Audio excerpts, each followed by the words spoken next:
Okay.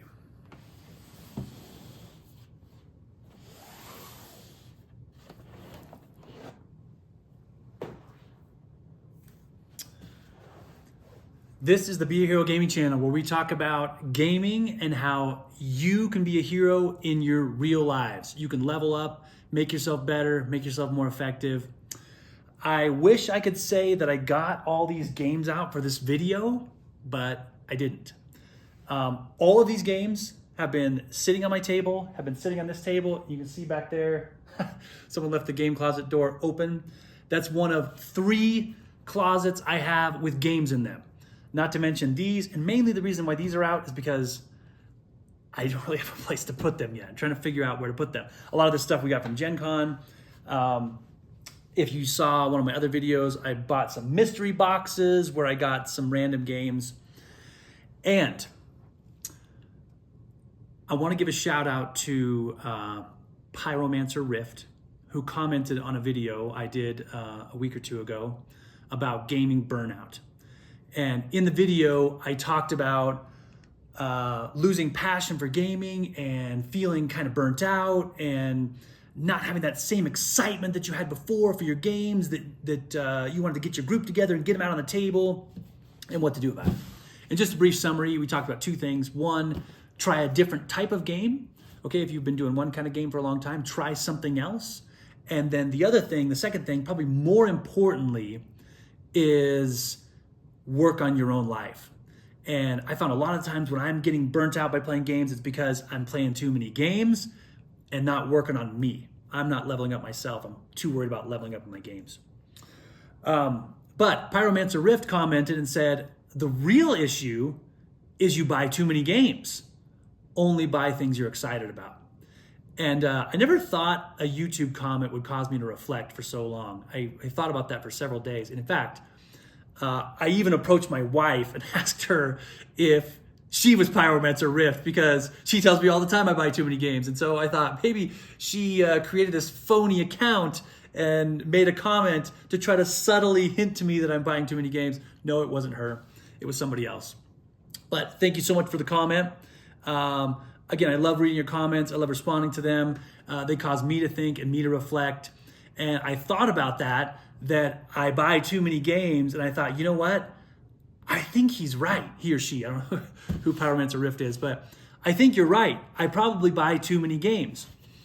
I remember let's go way back. I remember back in the 90s, I was one of 5 boys, and we grew up playing Hero Quest. We weren't even really playing it right, I think. We just kind of loved to get the guys out, and we kept restarting the game because we'd get a couple scenarios in and restart. But anyway, that was it. That was all there was as far as dungeon crawler adventure games. I'm sure there were probably some other obscure ones, but we didn't know about as kids. But that's what we played. Fast forward a little bit. When I first got into the gaming hobby, the game that I saw a lot of people had in their top 10 was Gloomhaven. And so we bought Gloomhaven, and every time we got the kids together and said, hey guys, let's go play a quest, it was Gloomhaven, because there was nothing else. If you didn't want to play a quest, you played Categories, or you played Uno, or one of those other not so cool games. Okay, maybe they're all right. But that was the only game we had to play. And so if we played a quest, it was Gloomhaven. And we were so into it that we get so excited to go play our quest and whatever was next and whatever was coming up next. Okay, well, let's come up to the present day here. And I've mentioned in other videos, I think we have 2 or 3 campaign games going right now. We have several other games that we've got from Gen Con. We've tried out. We busted out Underworlds again, and me and my son have been playing that. He got a new warband from Gen Con, so he wanted to play Underworlds again. Some very, very cool games we got from Gen Con. A couple games that aren't so cool that we might end up getting rid of, but it caused me to do some reflection about the games that I have. And I know a lot of people have done videos about gaming purges, and we got getting rid of this and getting rid of that. I want to talk about briefly here satisfaction. Okay. Now, I'm sure probably everybody has gotten to the point where they've tried to find satisfaction in something that's not going to provide satisfaction. Okay. And something is harmless. Well, harmless. I use that term loosely. On your bank account, it's not harmless. I'll tell you that right now. The board gaming hobby can suck your bank account dry. You probably all know that, who play board games, who play collectible card games, who play miniatures games. My goodness, they're expensive. And they will take a lot of money from you. But that's probably the worst of it, okay? And maybe you spend a lot of times playing games and not working on your own life. But there are other things that you can involve yourself in that are destructive. Addictive habits and things that you can get into, searching for satisfaction, searching for relief from your problems, from your stress, but aren't going to provide it. And that's kind of an issue when we're trying to be heroes and we're trying to dive into something in order to escape our problems, to escape responsibility, to escape tasks that we know have been stacking up.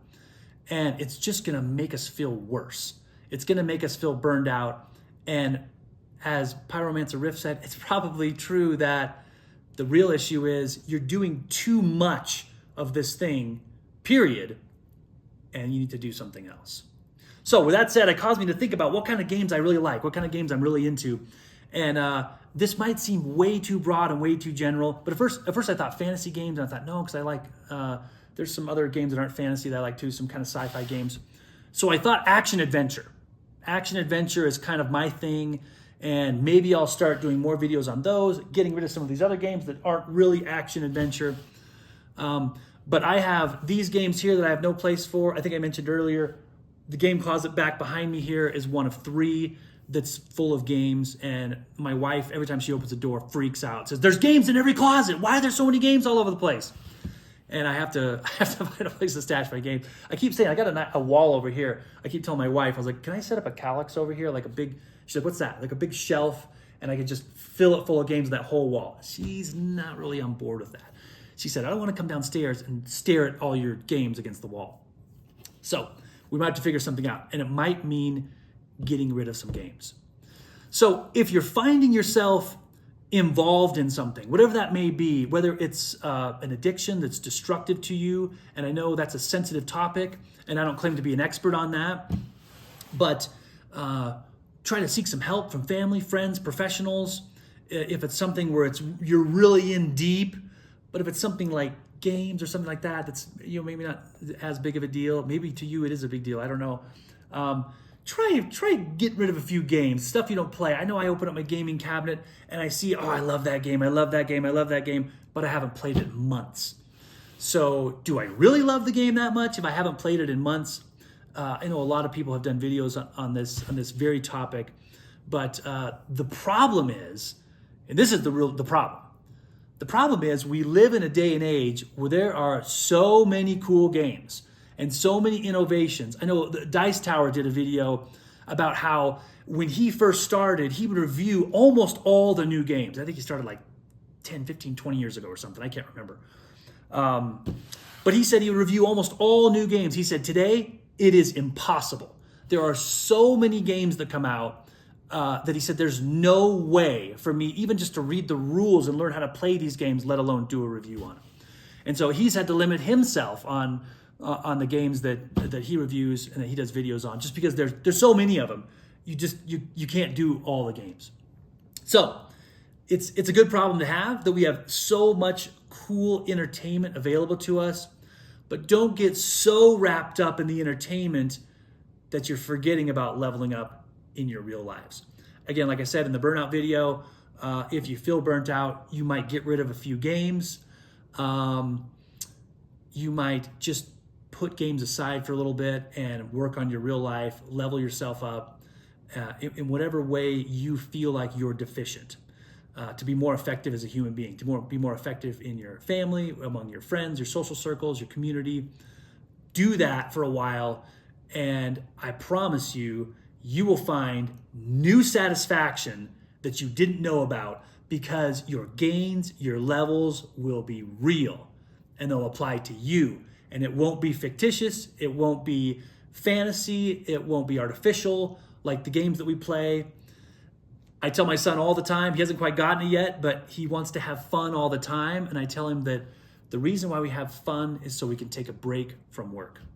But our lives should be engaged in work, in progress, and that shouldn't be a burden. That shouldn't be something that we despise or loathe. It should be something that excites us, that brings us joy, because the hard work that we do is going to make us better. And who wouldn't want that? You guys, thanks so much for watching.